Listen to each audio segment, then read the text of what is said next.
Now we all know this one, Rocky, right? 1976. How many Rocky movies have they made so far? Anybody know?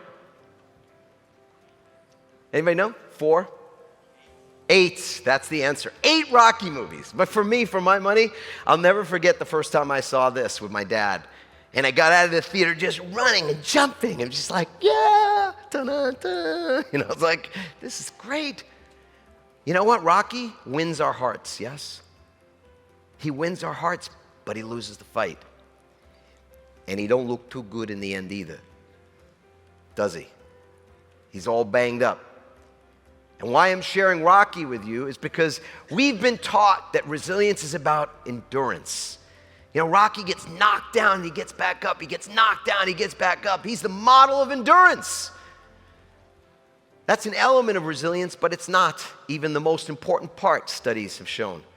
This Harvard Business Review article compared high-performance athletes with high-performing executives, people in business. What they found was that there was one thing in common between those great athletes and those great executives and business people, and that was their rituals. Say that word. Their rituals for recovery. Their rituals to create resilience for themselves. And the research is all clear that there's a relationship between your recovery times and your capacity to perform.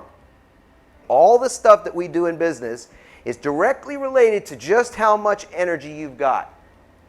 How well you are. I mean, imagine you had to run a marathon tomorrow. Would you have done what you did last night? Maybe.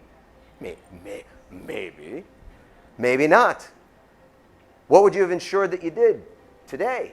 Woke up, had water, had the right breakfast, made sure you got sleep, whatever it is.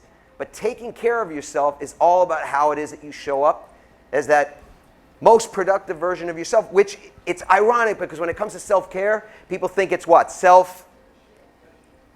Selfish, exactly. But it's really selfless. Because the better version of you is the better version of that person that can handle all the stressors that we talked about at the beginning. So the key is to develop these things before you need them. We developed our resilience on the beach before we were tested. Not every day was a day when the waves were crazy like that. And in the middle of the week, we had a few thousand people on the beach. And in those times, we took care of ourselves. We created rituals for resilience.